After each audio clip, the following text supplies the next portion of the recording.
தை அமாவாசை அன்று செய்யப்படும் தானங்கள் மிகுந்த புண்ணியத்தை தரும் என்பது நம்பிக்கை.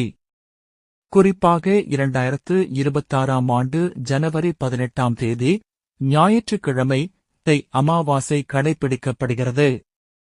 அன்று தானம் செய்வதால் கிடைக்கும் பலன்கள்: பசியால் வாடுபவர்களுக்கு உணவளிப்பது பிதிருக்களின், முன்னோர்களின் ஆசியை பெற்றுத் தரும். இது குடும்பத்தில் வறுமையை நீக்கி சுபிட்சத்தை உண்டாக்கும். அமாவாசை அன்று கருப்பு எள் தானம் செய்வது சனி பகவானின் தாக்கத்தை குறைப்பதோடு முன்னோர்களின் ஆன்மா சாந்தியடைய உதவும். சாதுக்களுக்கு, ஏழைகளுக்கு புத்தாடைகள் அல்லது போர்வைகள் தானம் செய்வது ஆரோக்கியத்தை மேம்படுத்தும் மற்றும் நீண்ட ஆயுளை தரும். தாகத்தில் இருப்பவர்களுக்கு தண்ணீர் அல்லது மோர் வழங்குவது மன அமைதியை தரும். வெல்லம் மற்றும் நெய் இவற்றை தானம் செய்வது தீய வினைகளை நீக்கி குடும்பத்தில் மகிழ்ச்சியை நிலைநாட்டும். பசுமாட்டிற்கு அகத்திக்கீரை மற்றும் பழங்கள் வழங்குவது கோடி புண்ணியங்களை தரும் என்பது ஐதீகம்.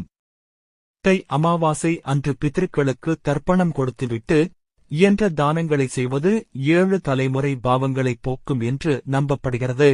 சுவர்ணதானம் இந்து தர்மத்தில் மிகவும் உயர்ந்த மற்றும் புண்ணியமான தானமாக கருதப்படுகிறது.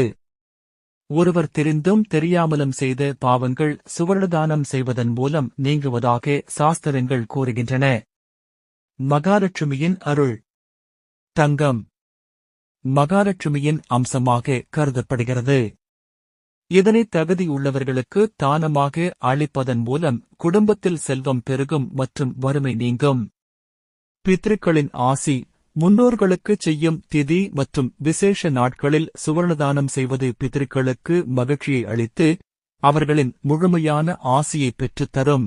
ஜாதகத்தில் குரு பகவானால் ஏற்படும் தோஷங்கள் மற்றும் இதர கிரக தோஷங்களின் வீரியத்தை குறைக்க சுவர்ணதானம் சிறந்த பரிகாரமாக சொல்லப்படுகிறது.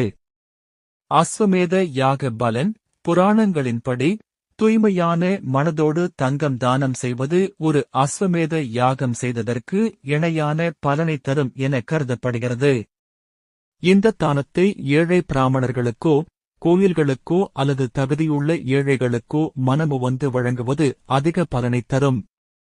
உங்களால் நேரடியாக திருவண்ணாமலைக்கு வந்து அன்னதானம், வஸ்திரதானம், சுவர்ணதானம் செய்ய இயலவில்லை என்றால் உங்கள் சார்பாக நாங்கள் அந்த சேவையை செய்து தருகிறோம். என்றும் ஆன்மீக பயணத்தில் உங்கள் பாபாஜி கோபாலகிருஷ்ணன்.